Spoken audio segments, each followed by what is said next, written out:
오겠지. 오겠지. 조금 늦어 걔는. 원래 늦는 애라 상관없어. 자, 오늘 배운 내용은 생태계, 영어로는 에코시스템. 느낌 오시겠죠? 또 시스템이에요. 네, 그 시스템 맞으면 G예요. 솔라 시스템, 에코시스템, 그 다음에 물리의 아이솔레이티드 시스템. 우리의 그 G 시스템입니다. 에코, 당연히 생태, 살아있는 환경이라는 얘기죠. 자, 우리가 생명체 한 개를 구성하는 과정은 통합과학이나 2-2에서 이미 배웠습니다. 뭐였어요? 세포죠. 그 다음에 5번 조직이고, 5번 기관이라고 봐야겠다. 어쨌든 이런 식으로 4단계. 선생님 5단계 알아 임마. 식물, 동물 같이 해서 4개잖아. 공통은 조직기, 기관기 누가 몰라. 댓글 말하지만 댓글 쓰려던 너. 알아 나도. 근데 공통 과정을 하려고 일부러 줄인 거야. 그래서 내가 댓글 말하는 거야. 이런 짭소리들 다 쳐내버리려고 내가 말았어.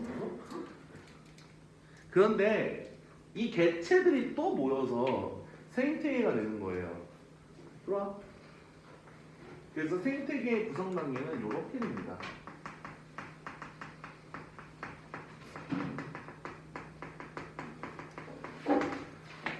먼저 개체. 쉽게 말하면 생명체 하나하나죠. 나도 생태계의 일원이에요. 여기에 돌아다니고 있는 아메바라든지 대장균도 생태계의 일원입니다. 여기 건물 말고 하수도에 살고 있는 바퀴 하나도 생명체의 일원이에요. 물론 만나고 싶진 않겠지. 만나고 싶은 사람은 없을 거예요. 보도블록에 돌아다니고 있는 개미 한 마리도 생태계의 일원입니다. 그 개체가 있고, 근데 이 개체가 모임, 개체군, 그룹입니다. 그룹. 예를 들어서 우리가 살고 있는 아파트 단지는 개체군이라고 볼 수 있어요. 아파트 단지 또는 개미집 있죠? 여러분 개미집 파봤어요?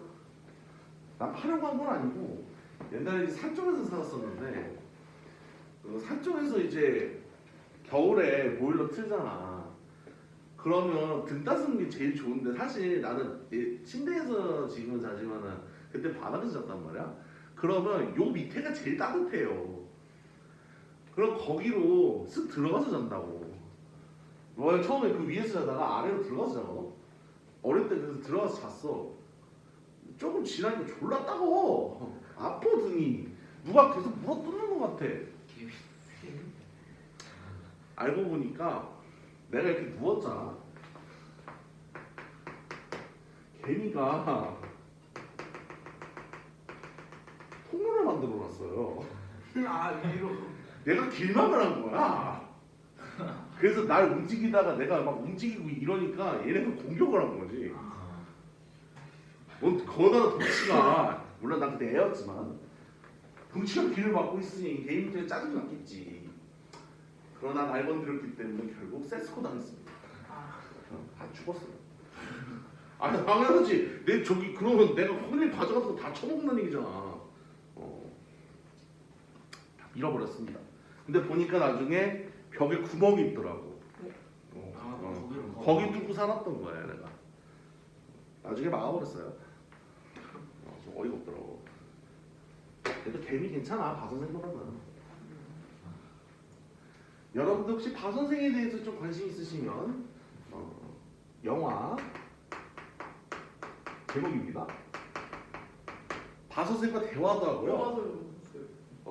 이거 코미디 영화야 이거. 바선생과 대화도 하고 더 황당한 건 바선생이 서핑을 탑니다. 변기물에서. 아니 이거 웃겨. 이거 되게 웃겨. 이거 아시고 보세요. 이거 좀 웃겨요 이거. 강도 집 너희 집에가 경착한다고. 심지어 바선생이 대화도 해요. 영어로 막 대화해. 남자 주인공하고.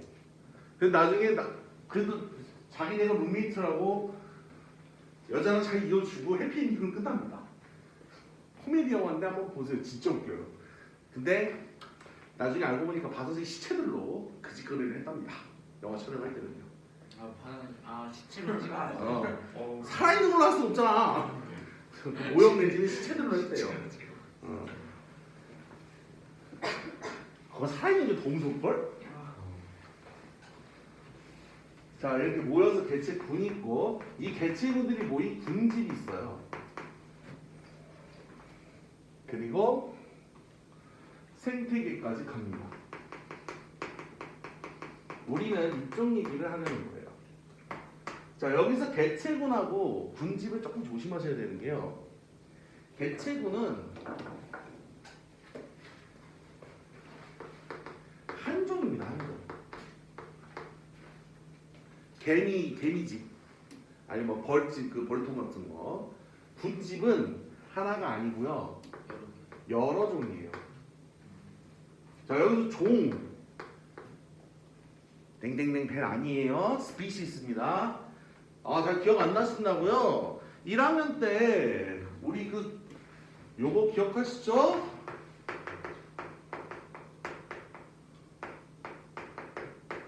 우리는 그 중에 제일 큰 이거 나눴으면 이게 제일 큰 거예요. 종속 과목 방문기에 기억하시죠? 기억 못 한다고요? 지금 하세요.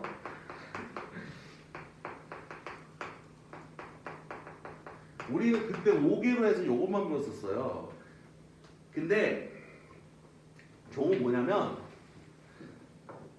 그 생명체 종류 하나하나를 얘기하는 거거든. 중요한 건 번식할 수 있는 자손을 낳아야 돼요. 번식할 수 있는 번식 능력이 즉 고잘나면 안 됩니다. 뭐야면 꽝이에요. 뭔 소리냐? 수탉나기하고 암말이 만나서 노새가 나오거든요. 노새는 고자예요. 생식 능력이 없어. 얘네는 새끼를 못 낳아요. 종은 안 치고. 그건 종이 그래서 말하고 당나귀는 같은 종이 아닙니다. 라이거나 타이건 들어보셨죠? 네. 사자하고 호랑이사에서 나온 애들이거든요. 이놈들도 번식 능력이 없습니다. 그래서 사자하고 호랑이는 같은 종이 아니에요. 늑대랑 강아지는 뭐예요? 늑대, 개란 종이 따로 있어. 근데 거의 같은 종으로 나는 알고 있는데 이건 조금 찾아보긴 해야 돼요. 학명으로 좀 다르긴 하거든. 근데 거의 아종으로 보고 있어. 그러니까 종에 같은 종인데 거기에서 이제 세부적으로 갈리는 걸로 보통 취급을 합니다. 그러니까 아종이라 그래요. 내가 알기로 늑대에게는 번식 능력이 있어요. 그래서 늑대와 개는 같은 종으로 볼 수 있습니다. 자, 그런데 생태계의 구성 요소는 크게 이거는 다 아실 거예요. 모르신다고요? 초등학교 때 보면 모를 수도 있어요. 근데 이 단어들 못 들어봤다면 많이 좀 섭섭한데 뭐예요? 생산자, 소비자, 구매자. 경제 아니에요? 경제 아닙니다. 수요임금 아니야. 자, 생산자 쉽게 얘기해서 에너지를 직접 만드는 겁니다. 광합성 하는 애들이에요.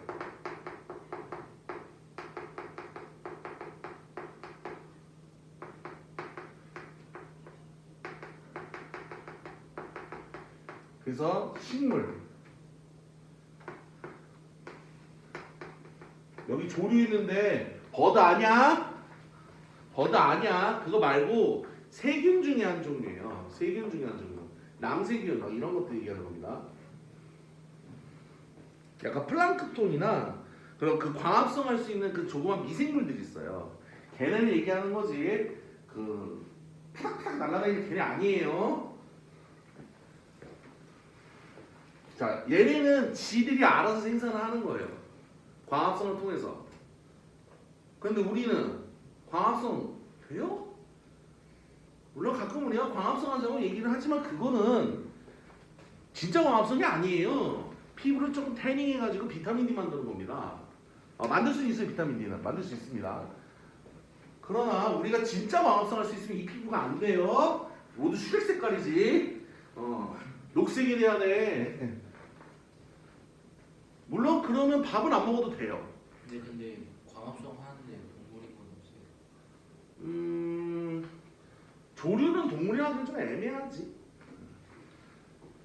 보통 광합성할 수 있는 동물, 그러니까 움직일 수 있는 애들이 있기는 한데 그 보통은 동식물이 그래서 구분이 조금 애매하긴 해. 근데 일반적으로는 그 광합성을 할 수 있으면 식물로 보는 편이긴 하지.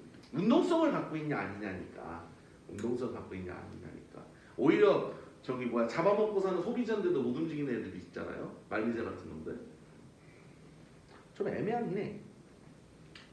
자 어쨌든 광합성을 할 수 있으면 좋은데 못하는 애들도 있죠. 그럼 뭐 해야 돼요? 먹고 살아야죠. 그게 소비자입니다.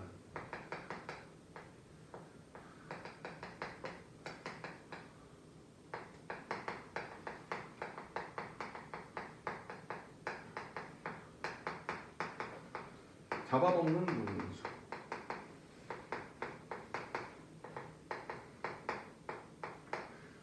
육식동물이나 초식동물을 얘기하는 거죠. 우리는 몇 차 소비자쯤 될까요? 보통 3차로 얘기합니다. 1차가 초식이에요. 풀 먹고 바로 이제 크는 토끼, 아니면 뭐 호랑이 그런 놈들이요. 멧돼지가 한 2차쯤 됩니다. 물론 멧돼지는 2차하고 3차의 좀 중간단계예요. 왜냐하면 그 호랑이는 제외만 사실상 천적이 별로 없거든요. 사람 있잖아요. 사람도 각오해야 돼. 잘못하면 죽어요. 도구를 써서 잡아야지. 우리도 잘못하면 큰일 나기 때문에. 호랑이쯤, 호랑이나 곰, 그리고 우리들 얘네가 3차 소비자입니다.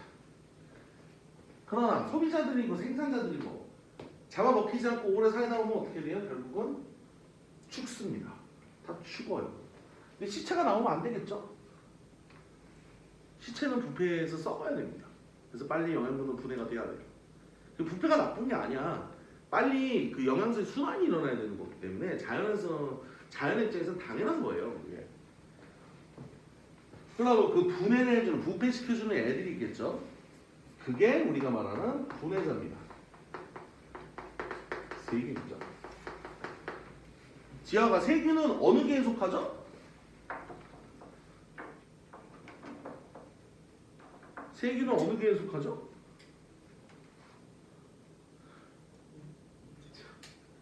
균기라고만 안 하면 돼. 균기엔 세균이 안 들어가요. 균기에 들어가는 건 다른 거죠. fungi, 곰팡이, 버섯.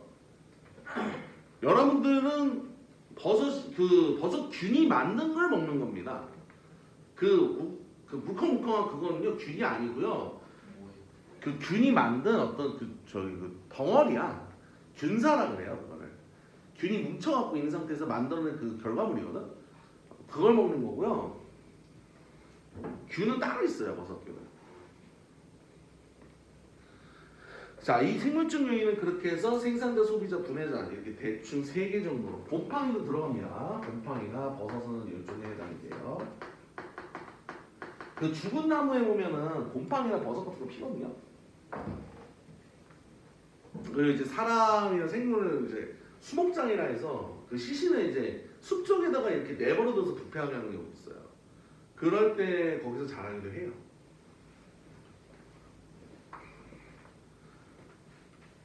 그 다음에는 비생물적 요인. 이거 쉽죠? 지금 보면 사실 내용이 님들이 못 알아먹으면 안 되는 내용들이에요.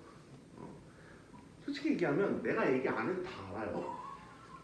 솔직히 얘기하면 내가 얘기 안 해도 다 알아. 다만 일부 한자어들은 님들이 모를 수도 있어요. 그래서 나는 주로 뭐에 초점을 둘 거냐면 한자어들을 풀어주는 데 초점을 둘 겁니다. 한자어. 왜냐? 인정할 거 인정하자고 일단 한자 약하잖아요. 아니야 재은아? 오, 안 약해? 약하시면 안 되는데 약해졌어요.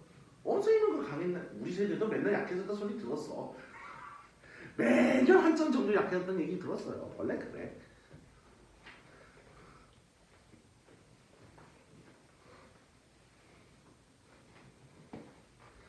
자, 그래서 비생물적 요인은 빛이나 온도, 물이나 공기, 토양 이런 생물적인 것 말고 나머지들 다 보시면 됩니다. 생활 공간과 관계 있는 또는 생활에 도움이 되는 것들을 다 모았다고 보시면 돼요. 그래서 나중에 이제 그 나오겠죠. 생물들 사이의 그 관계도 내가 다 설명을 할 겁니다.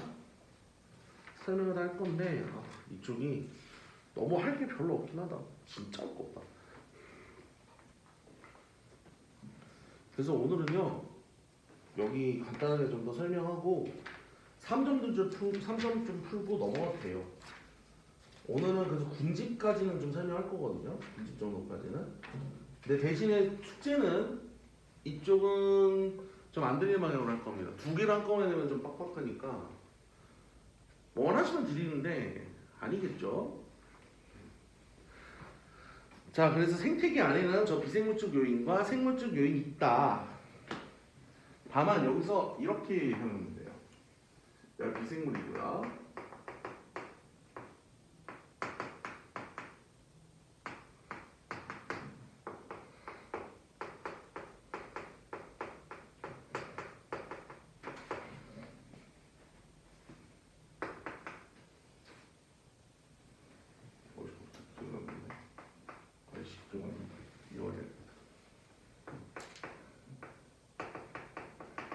갑자기 왜 한자가 나오냐 해서 당황스럽죠?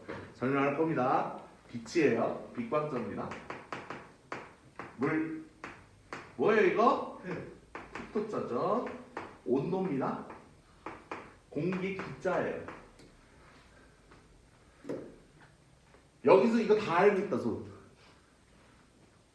이거 봐, 이거 봐, 이 한자 이렇게 합해가지고 이거 봐, 이거 봐.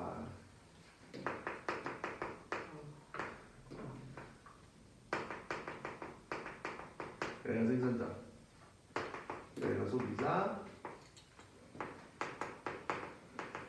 여기가 분해자 이렇게 돼 있고요.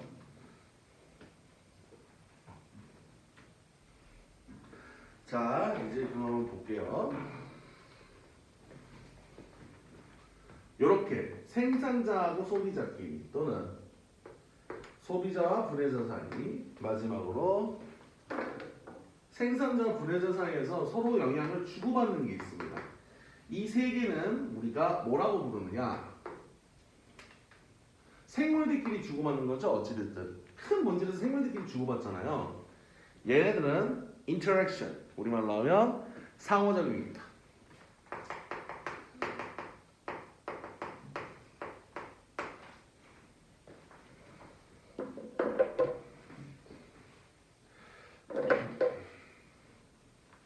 예를 들어서 이게 여러분들이 그 잡아먹히고 잡아먹는 그 관계에 대해서 너무 나쁘게 생각하면 안 돼요. 자연에 있어서 그게 필수거든요. 왜냐면 자연은 그 생물 혼자만 있는 게 아니야. 대표적인 게 뭐냐? 여러분들 벌 하면 최강자 누구예요? 장수말벌이죠. 벌 중에는 절대 못 이깁니다. 물론 천적은 있어요. 근데 블로그에 가끔 장수잠자리가 천적이라는데 그거 구라입니다. 그건 구라야, 진짜야. 잠자리가 오히려 먹힌다. 장수잠자리가 오히려 장수말벌 먹혀요. 사마귀도 장수말벌한테 져요. 많이 져요. 사마귀가 집니다. 진짜 천적은요, 곰. 곰이지. 그리고 한 분 더 있어요. 한 분이라 그랬죠. 누굴까요? 양봉지 사장님들이요. 양봉지 사장님들. 또 한 분 있습니다. 말벌 채집꾼들 계세요. 전문 채집꾼들 있어. 그 말벌 그 술 판다고 근데 팔면 안 돼요 원래 그거 팔면 안 돼. 본인이 먹는 건 상관없어요. 식약청에서 안 걸립니다. 근데 팔았다 아니면 팔려고 내놨다 걸립니다. 식약청에서 걸려요. 그거 그 벌주가 독이 있어가지고 그거 함부로 먹으면 안 되거든요. 특히 벌 알러지 있는 사람이 그거 먹었다 죽겠다는 소리예요. 농담 아닙니다. 잠깐 죽어요. 그래서 여러분들은 되도록이면 그런 거 드시지 마세요. 위험해요. 벌 알러지가 있을 수도 있기 때문에 먹으면 안 됩니다. 근데 말벌이 장수말벌이 꿀벌집 한 통 내는 작살내는 거 일도 아니거든요. 한 두세 마리 죽나? 한 10마리 안 되게 죽어 말벌이. 그럼 꽤 잡았네요? 꿀벌 전멸이야. 꿀벌이 1000마리가 넘어가거든요. 심한 경우, 많은 경우에 전멸입니다. 물론 님들 그렇게 생각할 수도 있어요. 꿀벌을 좋아하는 사람이면 말벌 나쁜 새끼들 이렇게 생각하는 사람 있겠죠. 근데 꿀벌이 애초에 번성할 수 있는 건 사람이 이렇게 키웠기 때문에 원래 그렇게 번성 못합니다. 그리고 꿀벌들도 두 종류인 거 아세요? 여러분들이 알고 있는 노란 꿀벌 있죠? 그건 서양 꿀벌이에요. 양봉이 서양 꿀벌도 키우는 거야. 얘는 서양 꿀벌이 꿀을 더 잘 캐. 서양 꿀벌이 꿀을 더 캐는 양도 많고 덩치도 크고 해서 잘 캐거든. 토종벌이 따로 있어요. 이거 알아? 차이? 약간 검은색하게 생겼고 또 조그매. 좀 조그맣고 꿀을 채집하는 능력이 좀 안 좋아요. 실제로 서양 꿀벌이랑 우리나라 토종벌하고 싸우면 서양 꿀벌이 이겨갖고 토종 꿀벌이 털어갑니다. 실제 야생 토종 꿀벌들은 서양 꿀벌한테 많이 당해요. 근데 그거 잡아주는 게 누구다? 말벌이에요. 장수 말벌이 잘 잡아요. 그러니까 그런 식으로 균형도 맞춰주고, 그리고 장수 말벌이 오늘 해충들도 많이 사냥해요. 대표적인 거 모기요. 물론 이제 모기는 많이 안 먹는데 사막이라든지 무당벌레 같은 것도 잘 사냥하고 어지간한 건 다 사냥합니다. 등에 같은 것도 그냥 사냥해요. 소피 같은 그러니까 이게 장수말벌이 꿀벌만 먹는다고 생각하면 안 돼. 그게 장수말벌도 살기 위해서 더듬더듬하는 거거든. 물론 양봉지 사냥인들은 그분들은 장수말벌 싫어해야 돼요. 왜? 그분들은 밥줄이 살리는 거라서 그분들은 이해가 돼요. 근데 우리 입장에서는 솔직히 장수말벌이 우리 집에 사는 게 아니면, 근데 애초에 사람 집에 안 살아요. 장수말벌은 보통 산 쪽의 바위나 별로 그 장애물이 없는 땅 속에서 살아. 예전에 막 저희 집 지붕에 그 말고 그거는 보통 다른 말벌일 거야. 말벌이 한 7종류 되거든 우리나라에. 그거 보통 털벌 말벌이거나 참말벌일 수도 있어. 그냥 말벌일 수도 있어. 그거는 벌집을 봐야 돼. 쌍살벌일 수도 있어요. 쌍살벌은 걱정하지 마세요. 실제로 우리 아파트에서도 어제 쌍살벌 살았었거든. 쌍살벌은요 안 건드면 돼요. 지가 알아서 살아. 안 건드면 아무 짓도 안 해요. 물론 이제 그쪽으로 오기 시작하면 안 되겠지. 그건 머리 아파지니까. 그것만 조심하면 아무 일 없습니다. 쌍살벌은 되게 순한 애들이거든. 말벌은 아니에요. 장수말벌 같은 애들 오잖아. 탁탁탁탁탁 소리 내면서 막 그 난리치거든. 특히 내 앞에서 이렇게 돌면서 나 보면서 딱딱딱 거리는 경우 있어. 그거 뭔 뜻이게요? 너 더 가까이 오면 쏜다? 이 뜻입니다. 그럼 어떻게 해야 될까 세연아? 개체. 아니요, 그 바로 가지 말고요. 그냥 후진기어 넣고 천천히 뒤로 빠지면 됩니다. 천천히 빠지면 돼요. 괜찮아요. 그때는 아직 경고 상태이기 때문에 그때는 천천히 빠지면 돼요. 근데 와르르 몰려온다. 어떻게 해야 되니 지어가? 런입니다. 그때는 런이에요. 지금 뒤로 들어오는 도망가야 돼. 약간 그 만화 같은 거 보면 약간 강 같은 거에 물속으로 들어가면 그거는 이제 웃자고 한 거고요. 물 위에서 보이기도 합니다. 성질 더러운 것들은 무서운 놈들이야. 그 말벌이 이렇게 왔을 때 엎드리라 그러잖아. 그거는 사냥 모드일 때야. 우리한테 별 관심이 없어. 근데 집을 건든 건 공격 모드예요. 우리 조지려는 거기 때문에 튀어야 돼요. 그래서 집을 건드렸다. 뒤도 돌아보지 말고 런을 해야 됩니다. 전속력으로 도망가야 돼요. 특히 잠깐 왔다가 빠졌어. 가만히 있으면 안 돼요. 지원금으로 한 거야. 전속력으로 도망가야 돼요. 그때는 전속력으로 도망가야 됩니다. 물론 장수하면 생각보다 느리긴 한데 일단 맞으면 난리가 나기 때문에 런해야 됩니다. 그리고 장수말벌이 꿀벌에 550배의 독이 있다는 소리 있거든요. 불화예요. 그 정도는 아니에요. 오히려 이게 애초에 둘이 독이 달라 성분이. 비교가 좀 어려운데 다만 이제 신경마비가 있어. 만다독실이라고 신경마비 물질 말벌은 따로 있어요. 근데 문제는 세기는 꿀벌이 오히려 세요. 근데 말벌이 더 위험해. 먼저 왜 그럴까 봐. 꿀벌은요 한 번 쏘면 죽어요. 아, 나 말벌. 아, 말벌 맞아. 계속 써. 아. 그건 그러니까 원래는 가만히 있으면 지가 뺏어 가거든. 근데 우리도 아무 놀래서 이렇게 하다 보니까 얘도 지도 놀래서 도망가다가 아, 그렇지. 침이 박히면서 내장이 잘려요. 그래서 꿀벌 한 번 쓰면 죽는 거예요. 그리고 이게 꿀벌 침은 박히면 잘 안 빠져.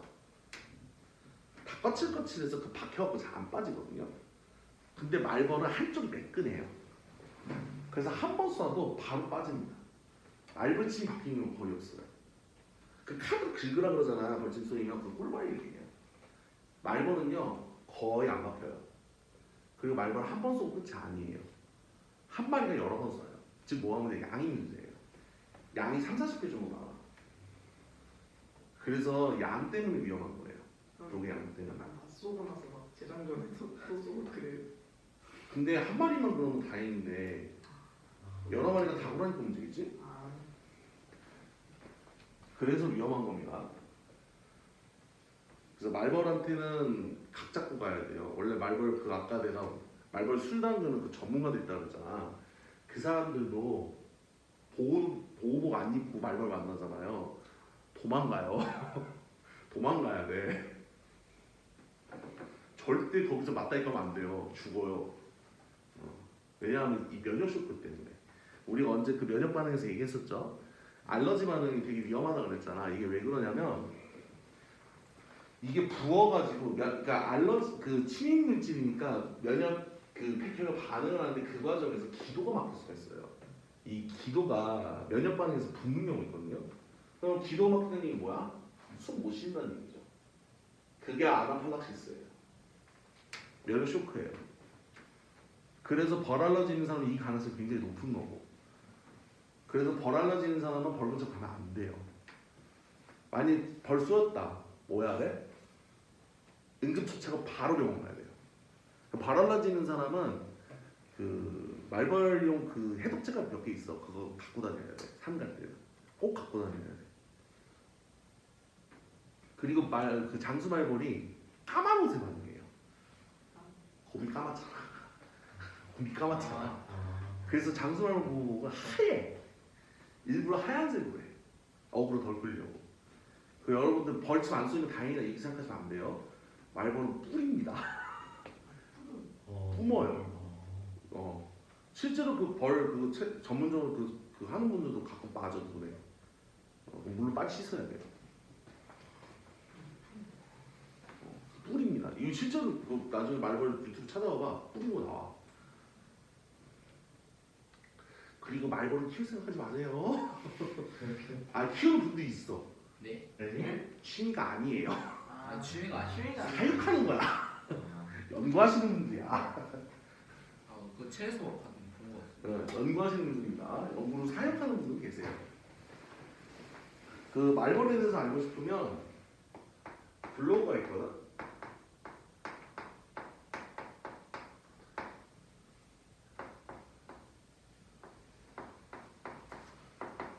요렇게 치면은 이분이 그 아까 내가 지금 말했던 사육하는 분이에요. 이게 전문 연구가야 이분은. 논문도 쓰고 논문 참조해서 블로그 글도 쓰는 분인데 저분 거 보면 자세하게 배울 수 있어요. 오히려 우리나라 그 정부기관에서 쓴 것보다 나아. 전문가예요, 그 사람은. 실제로 사진 중에 말벌 보면 내 거야 하면서 있는데 그거 저 사람 거였어. 사육이에요, 연구용. 별거 다 사육해. 막 그 장수말벌에 닮았는데 조그만 애도 있거든요. 존말벌이라고. 존말벌집에 장수말벌 여왕벌 넣어서 잘 사나 안 사나 그런 것도 해보고. 왜냐 말벌들 사이에 그 커뮤니케이션 그거 보려고. 페로몬. 나중에 결국은 죽어. 아, 알아채가지고. 나한테 죽였어. 근데 여왕 뭐래? 그러니까 서로 간에 페로몬에 한계가 있던 거지. 이 벌이나 개미들은 다 페로몬으로 내려가거든요. 그 페로몬에 한계가 있던 거야. 자 여기에서 이렇게 주는 건 작용입니다. 요쪽 우리 쪽에서 생물권에서 비생물권을 주는 건 반작용이에요. 액션은 리액션이죠. 물리생 냄새가 좀 나죠? 그냥 이름만 같아요. 이름만 같습니다. 걱정하지 마. 그런 거 안 나와. 무슨 FNM에 이런 건 없어. 왜 갑자기 그 거의 무슨 PTSD가 온 것처럼 하는 거래. 그런 거 안 해요. 자, 그래서 상호작용은 뭐다? 생물권끼리. 생물권끼리. 비생물적 요인에서 생물적으로 주는 건 작용, 액션. 그리고 생물적에서 비생물적으로 주는 건 리액션, 반작용이다. 그렇게 보시면 되고요. 그 다음 생물과학의 상호작용, 이거는 뭐 크게 적이 없을 겁니다.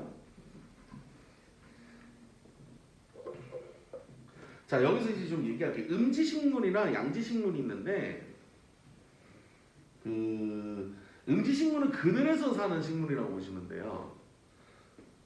자, 여기서 중요한 거 보상점이 있죠. 보상점. 이거 아는 분 계세요? 보상점? 이거 2-1 과학에 나오는 건데 2-1 과학에 과학성 과정에서 보면 아 미치. CO2 그 출입량 그거 보고 하는 거 있거든요. O2로 갈게요. O2로 산소 방출량.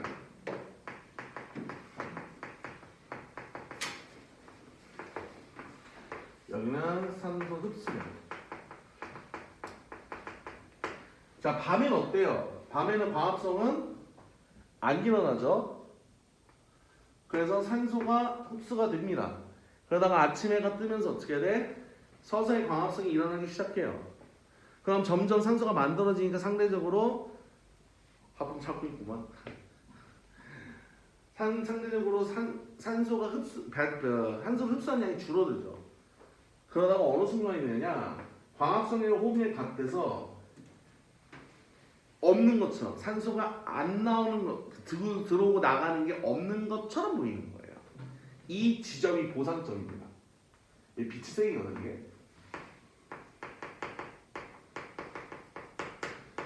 이런 것들 정도 설명을 해줘야 돼요. 자, 여기서 착각하면 안 됩니다. 자, 보상점 기체 출입이 겉보기에는 없다예요.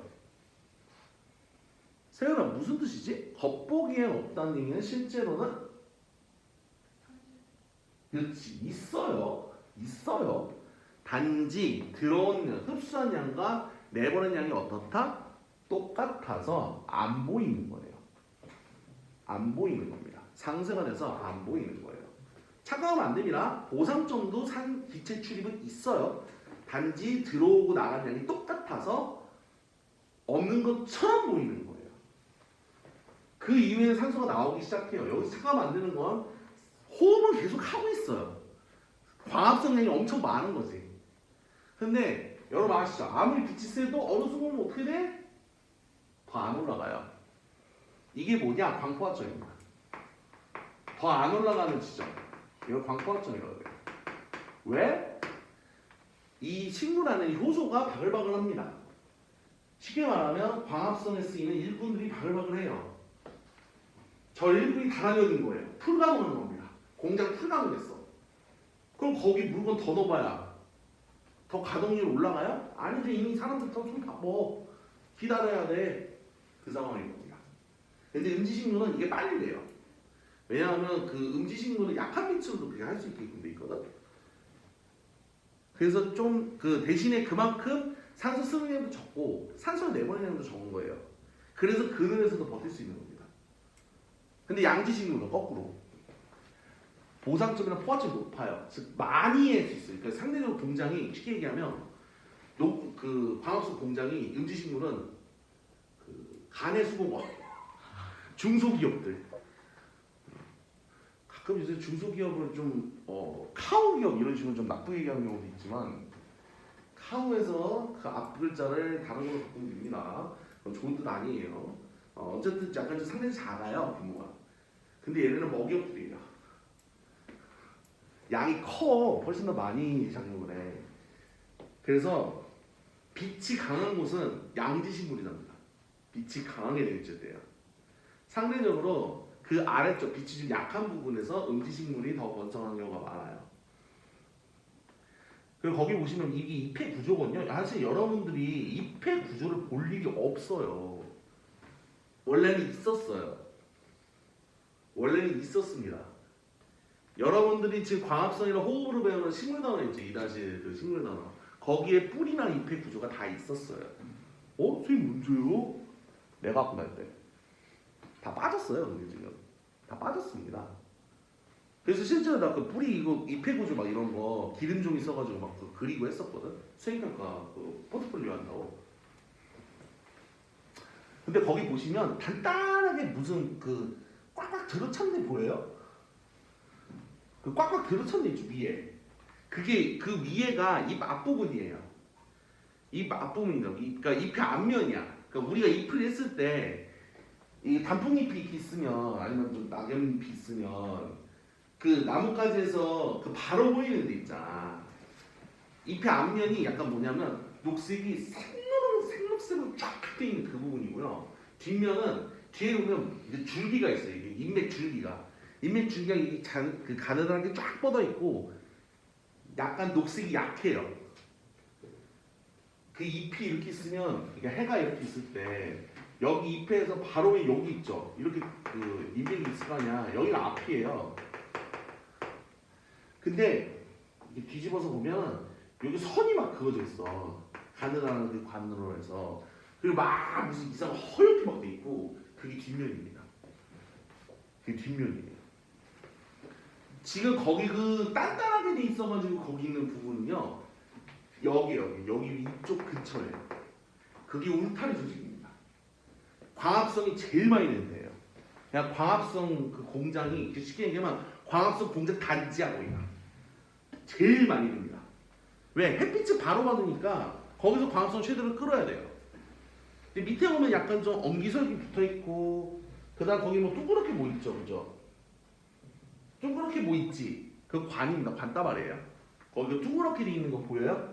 거기 약간 듬성듬성 돼 있는 데 보면 약간 동그란 거 뭐 있죠? 그게 관다발이에요. 그리고 거기 해면 조직이라서 해면이 잘 모를 수 있어요. 스펀지 생각하면 돼. 스펀지만 말고 스펀지 어떻게 생겼어? 노랗게 돼가지고 약간 듬성듬성 이렇게 돼 있죠. 거기를 이제 물이 차는 거지, 그지? 물이나 이제 비누가 이렇게 들어가는 거지. 그런 것처럼 성기성기돼 있어요. 여기 상대적으로 그렇게 많이 안 돼요. 그 광합성이 거의 안 됩니다. 근데 거기 그 밑에 보면 구멍 있죠. 자세히 보세요. 거기 밑에 보면 잎의 표피에 구멍 조금 뚫린 거 있을 거예요. 그게 기공입니다. 숨구멍이에요.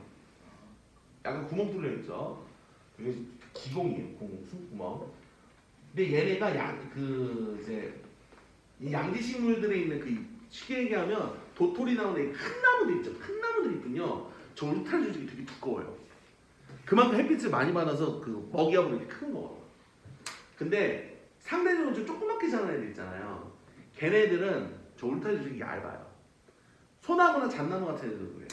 소나무나 잣나무가 약간 좀 음엽수 쪽에 가깝거든요. 쉽게 얘기하면 화렵수 그리고 땅 그 해가 좀 양지받은 곳에서 잘 크는 애들. 걔네들일수록 잎이 더 두툼하고 더 커요. 상대적으로 좀 그늘에서 잘 자랄 수 있는 소나무나 이런 애들은 잎이 침엽수 쪽에 더 가깝습니다. 울타리는 이쪽도 훨씬 약해요. 그 얘기를 하는 겁니다. 1조 시간, 햇빛이 드는 시간이에요. 햇빛이 드는 시간입니다. 자, 요새 낮은 어떻게 되고 있죠? 점점 많이 길어졌어. 잘 생각해봐. 요새 꽤 길어졌어요. 오늘이 3월 2일이죠. 약 3주 뒤면요. 낮이 밤 길이 쫓아갑니다. 그게 춘분이에요. 3월 한 20일에서 22일 사이에 생깁니다. 그리고 그 이후에 낮이 길어질 거예요. 낮이 밤보다 길어질 겁니다. 6월 22일까지 쭉 올라갈 거예요. 6월 22일이 낮이 가장 긴 하지예요. 그때부터 다시 짧아져요. 그거에 따라서 어떻게 되느냐? 자, 장일식물 있고 단일식물 있죠. 장1 낮이 긴 때 살아가는 식물이에요. 사람 이름 아닙니다. 낮이 길다는 뜻이에요. 낮이 길 때 활동하는 생물이라는 얘기예요.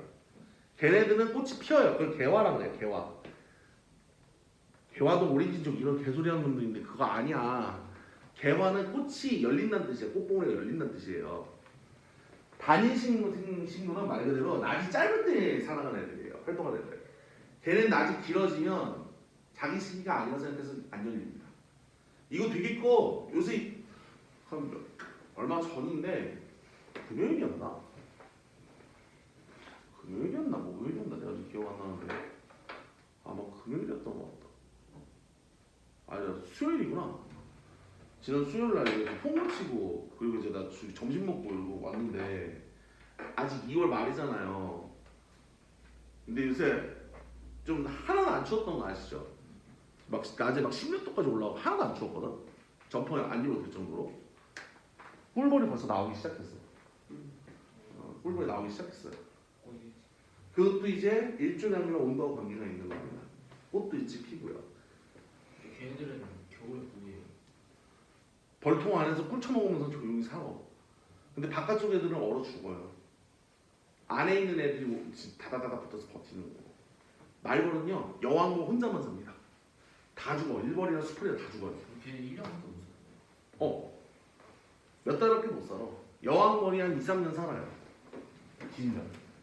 근데 여왕벌들도 자리 잘 잡아야 돼. 잘못 잡잖아? 곰팡이 져서 죽고요. 잘못 잡으면 얼어 죽어요. 그리고 자리 잘 잡고 일어났는데 양복치사장님한테 걸리면 또 죽어요. 아니 근데 그거 중요해. 왜냐면 양복치사장님들 그거 잡는 게 말벌통 그 벌통을 지키는 일이기 때문에 여러분들이 좀 이 양복지에 관심 있으시면요 이 사람 거 보세요. 그거 자주 봐요. 이 사람이 좀 자세히 알지? 유명한 사람이에요. 참고로 나보다 어립니다. 한 2년 정도 젊은 사람이에요. 부산 사투리를 나는 잘 쓰긴 하는데 토종 부산 사람은 아니래요. 여하튼 좀 나도 이 사람 통해서 많이 배우긴 했어. 자, 일조 시간에 따라서 그렇게 바뀌는 게 있다. 즉 낮이 밤보다 길어지면 오히려 이제 단위식물인 애들이 꽃이 피는 거죠. 또는 이게 여러분들 바닷물이 왜 파래요?